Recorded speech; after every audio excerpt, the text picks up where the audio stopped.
Hello, welcome again to our Bible study entitled The Figurative Tree, or in Tagalog, Talinhaga. Talinhaga ng isang puno or pangarig, iti may nga kayo. And we have three study outline that we have to study today. And number one is the blessed and cursed tree. And number two, the true and false believers. And number three, the figurative water. Ano ba itong figurative water? Ito po yung talinhaga or pangarig, iti danom or tubig. In our last video, we presented about the parable of the weeds mentioned in Matthew 13 in verses 37 to 38. In the parable of weeds, there are two kinds of seeds mentioned. And the first is the good seed or naimbag nga bukel or binhi. These are the believers who accepted the true word of God and who understands the scriptures written in the Bible. Also, the word of God is growing in their heart. Dumakdakkel, iti sauti, apo, iti puso da. This one here. And what is the weeds? What is this weeds mentioned here, or mga damo or root?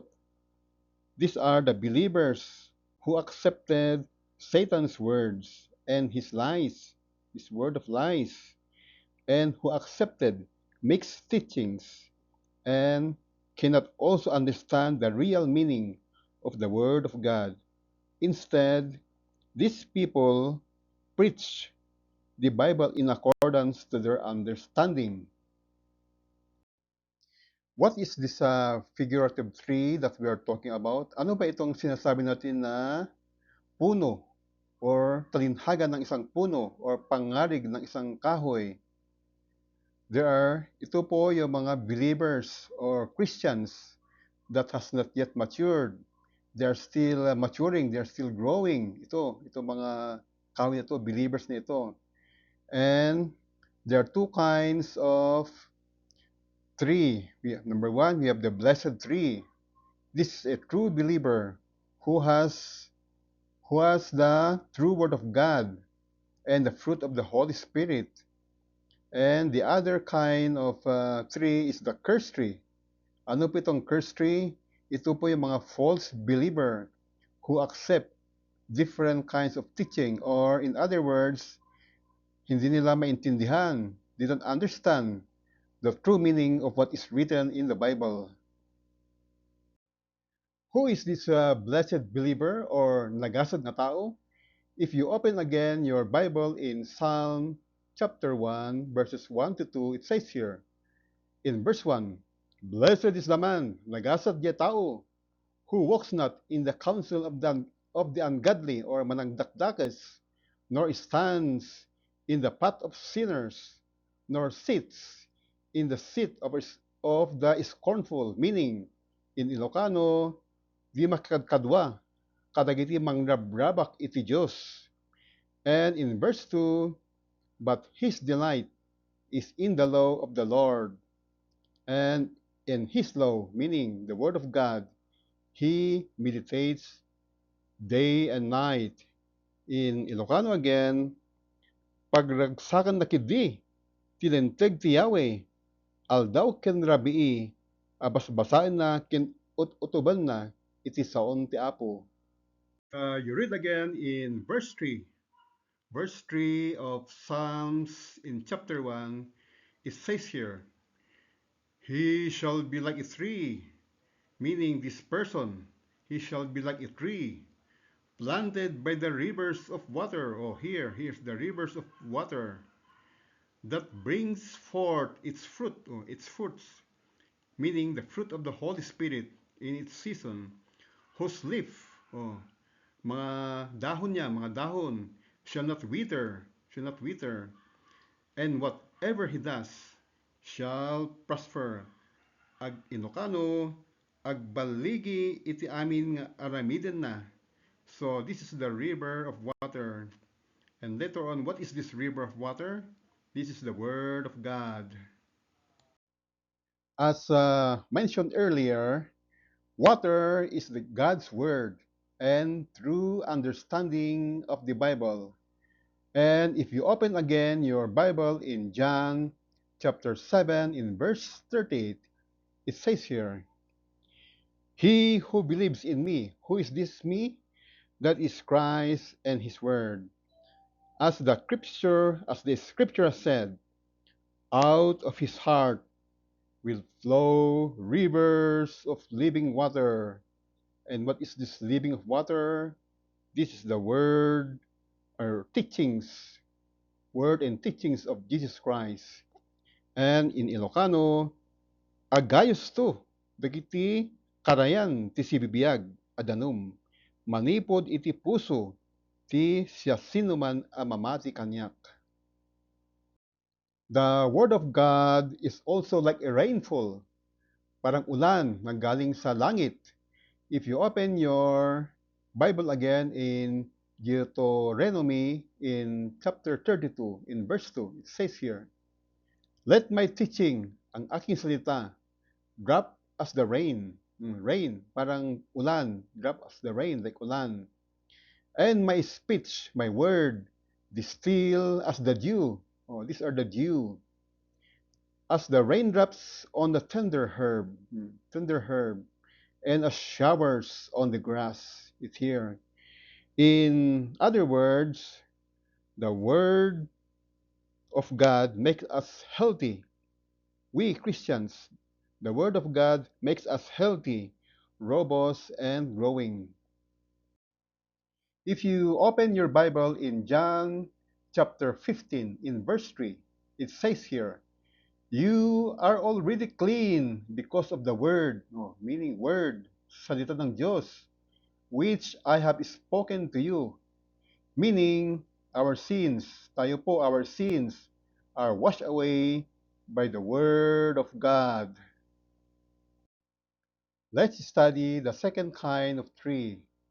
Ito po yung cursed tree or cursed believer. If you open your Bible in Jeremiah in chapter 17 in verses 5 to 6, ano po ang sinabi dito?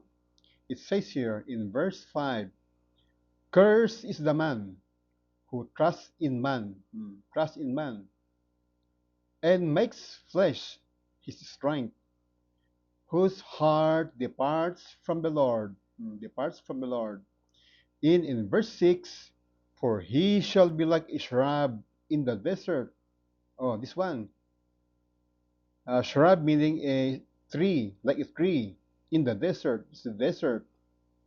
And shall not see when good comes, but shall inhabit the parched places in the wilderness, in a salt land which is not inhabited. Meaning, these three, are you like this tree, a dying person, a dying believer, and it has no water. Wala siyang tubig, because water means word of God is not present in this tree. That's why this tree is dying. In Isaiah, in chapter 29, verse 13, the Lord says, These people come near to me with their mouth and honor me with their lips, but their hearts are far from me. Their worship of me is based on human rules. Remember, human rules that they have been taught. Kaya ito po, be careful. In other words, stay away from man's teaching or man's understanding. Kaya po, mga viewers, let's be discernful enough if what we are teaching, even me, because I'm a pastor, please discern, study if what I'm teaching is from the Bible. So, who are the cursed believer? Mga cursed believer na ito? The cursed believer is one who does not have the true understanding of the Bible.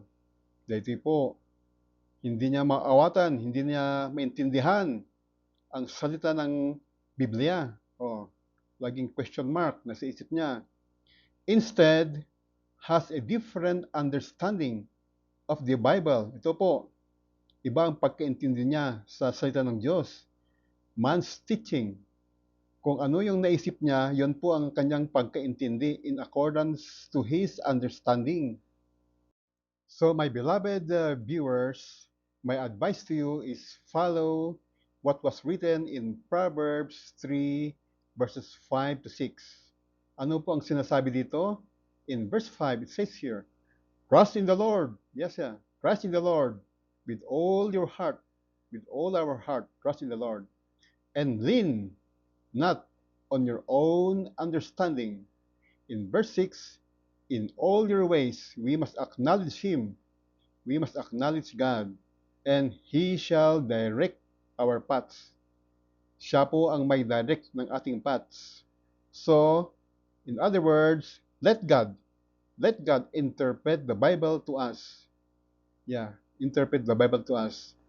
As long as you meditate the Word of God, let us meditate the Word of God day and night, and His Word shall become like rivers of living water flowing in you. Kaya importante po na we have to meditate the Word of God day and night. In summary, a figurative tree is a believer, not yet matured. And this one, the blessed tree, is the true believer and has the fruit of the Holy Spirit. And this cursed tree is a false believer who accept many kinds of teaching, mixed teaching. And of course, this figurative water is the Word of God with an understanding of the Bible. In our Animal Breeding and Research Center at Dontugan, Baguio City, rainfall is very important to water our napier grass as feeds to our livestock animals. And I hope and pray you enjoy our video, and don't forget to likes and subscribe. And here is my former boss, Sir Ron Cameron Udsi, myself, and this is Sir Jerry Banawa. Thank you again for watching and listening. Till we meet again on our next video.